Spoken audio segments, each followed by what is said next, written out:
mayo glaze to give the shiny back like the real skin of the fruit. The third fresh pastry is the red glaze over there with the target. Here we have a base of soft almond biscuit. This is like the Joconde a little bit, but without full egg. It's just egg white. So it has the taste of the dacquoise, but the texture of the Joconde, very soft. On the top we have a coulis with raspberry, balsamic vinegar and violet sugar. So it's like the meat. We put salt and pepper. It's not to feel the salt and the pepper, it's to improve the taste of the meat. Here is the same. We have the raspberry, we want to personalize to get it better. So we put a little of balsamic vinegar and a little of violet sugar, just to get a different taste of the raspberry. We have a mousse with milk chocolate relish and we combine with raspberry. So the raspberry puree is a little bit cut with some water to don't be too strong because the filling is already very strong, and to get a nice balance between the milk chocolate and the fruity taste. I use the milk chocolate because the dark will be too strong, it will cover the taste of the fruit. Glaze is the same as the white, but here I put some red color inside. Then we go for the grignotage, we can say. I will start with the brownies. So these brownies, it's a kind of half-baked brownies. So it's a texture between a brownies and a ganache. The best way to eat is to eat at room temperature because the cocoa butter, it's softer, the butter is softer, to get really something melting in the mouth. I like to use, in this kind of application, a very strong chocolate. So I use the 72% from Véliche. It's very interesting because to get the same power of chocolate, you put less chocolate inside. You have less sugar, then you can play with the sugar on the side. You can play with different type of sugar. Here, for example, I use a mix of white sugar and brown sugar, very brown, to get a roundness and a personalization of the taste. You can play with honey, with maple syrup, with any type of sweet product to get a personalization into the brownies. About the peanuts, we roast the peanuts on the side and we just put it on the top. There is two ways. We can mix with the preparation, it's including inside. The problem is, it's getting soft very, very fast, we can say. And it's not looking very generous. So I prefer to put on the top. First, we keep the crispy of the nuts. And secondly, it's looking very generous because we have a lot on the surface. On the top, we have a caramel sauce, and we fix on the caramel sauce some peanuts. We call it sandy peanut. It's a kind of crystallization of sugar with a little bit of salt to get some crispy also on the top. It's making the decoration. Then we go for the little cookie. So the dough, it's like short crust with nuts inside. There is hazelnut in this one. I bake it at low temperature to roast it till the middle to get really a nice taste of the roasted hazelnut inside. And to get very crispy too. Inside, it's a ganache. I use here the milk chocolate of Véliche. The particularity of the milk chocolate, it's getting with an aftertaste of caramel. It's coming from the milk powder they use for the chocolate. If you keep the milk powder on the roller, the heat roller, to make the dry milk powder, we get a little bit caramelized. And when you put back into the chocolate, you get this caramel taste in aftertaste. To improve the feeling of caramel into the chocolate, I just add a little of sea salt. And it's crazy because when you taste, you think there is caramel inside, but there is 0 gram of caramel. It's just by playing with the combination of ingredients that we can bring the taste stronger, or you can personalize really the taste. We made a ganache with quite long shelf life, like the bonbon chocolate ganache, but we let it crystallize at room temperature and we whipped. The effect to whipping is giving a little bit of volume, and when it's set again, it's getting harder than the non-whipped ganache.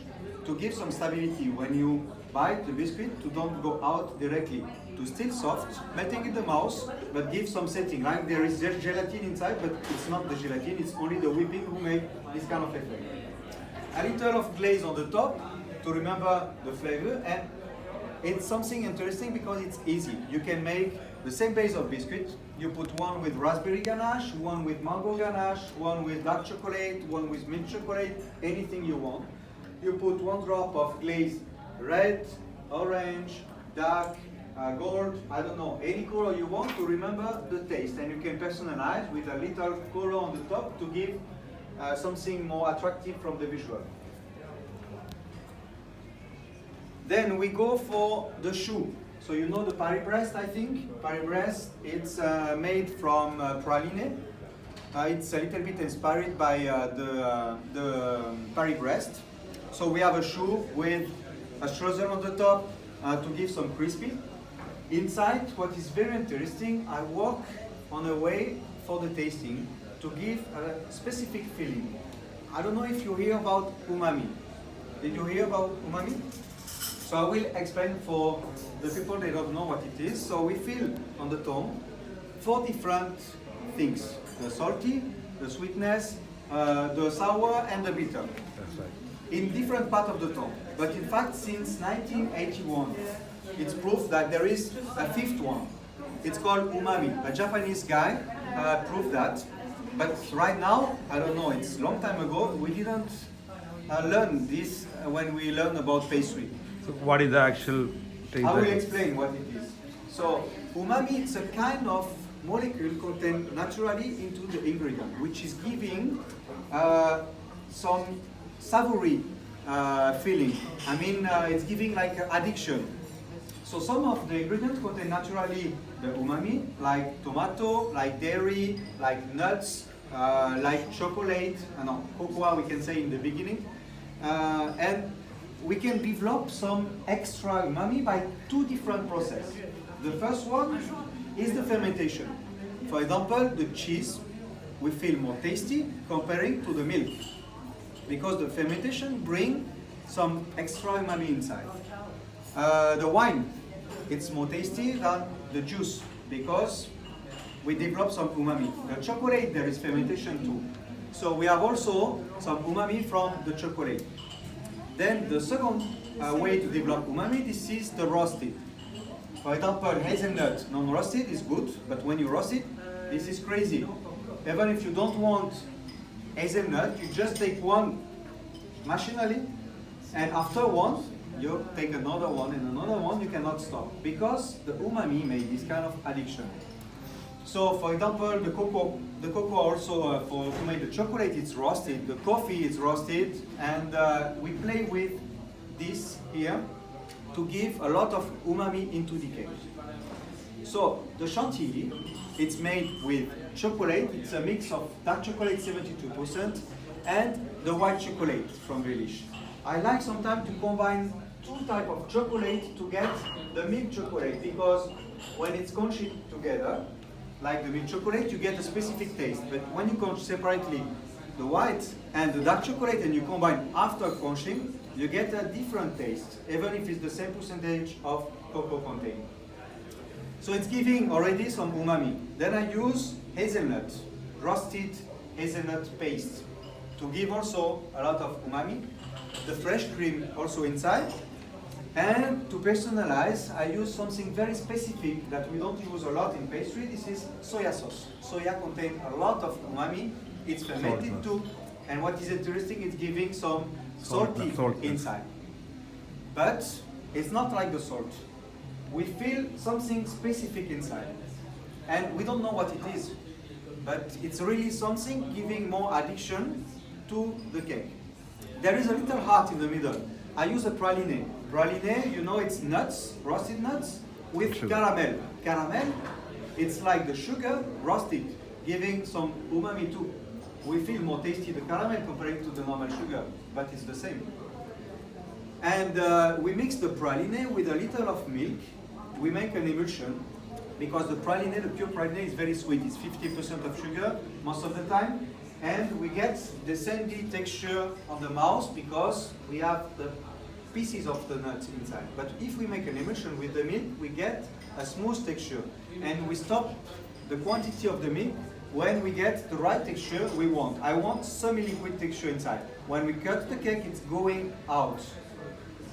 And we personalize with a little bit of soya sauce, the same.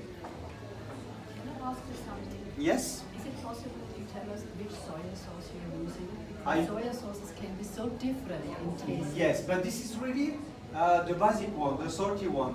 For me, the one I use normally, this is the Kikkoman, Kikkoman, the red caps. Okay. Okay? Yeah. Thank you. Kikkoman is a. But I think it's the most common, isn't it? Yeah, Kikkoman is very common. Yes. Then we go for the chocolate bonbon. As you see, we have the Belgian flag with the color because the Veilish Gourmet it's Belgian chocolate, so we want to represent really the Belgian spirit into the chocolate bonbon. There is in fact 3 different ways of chocolate. One is the plain dark chocolate with a little of vanilla inside, the dark one.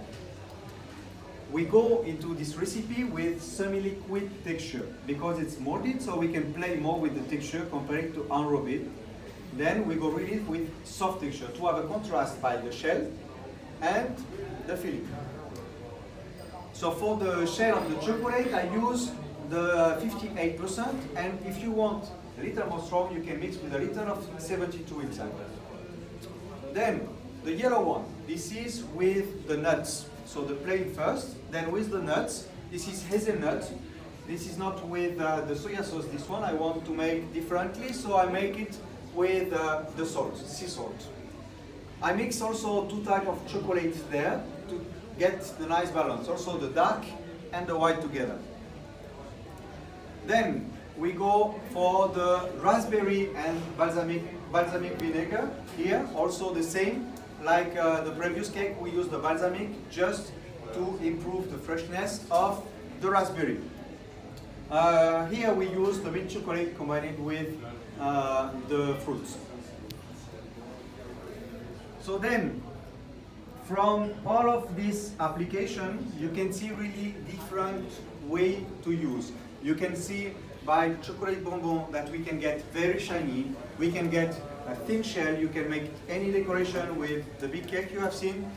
It can go for like the long chef life cake, can go for the fresh patisserie to give different texture, to give really an interesting taste into your cake. The first of the Veilish Gourmet chocolate, this is a chocolate suitable for everybody, even kids or really old person, which is really appreciated the good chocolate, we can say. This is not with specific nuts that some of the people they like, some of the people they don't like. This is really the chocolate that everybody like it, to make the nice balance with everything together. So now you can try all the cake, take picture, and I'm there also if you have any question. So thank you very much again to come to the event. I hope you will enjoy the tasting and this afternoon together. Thank you.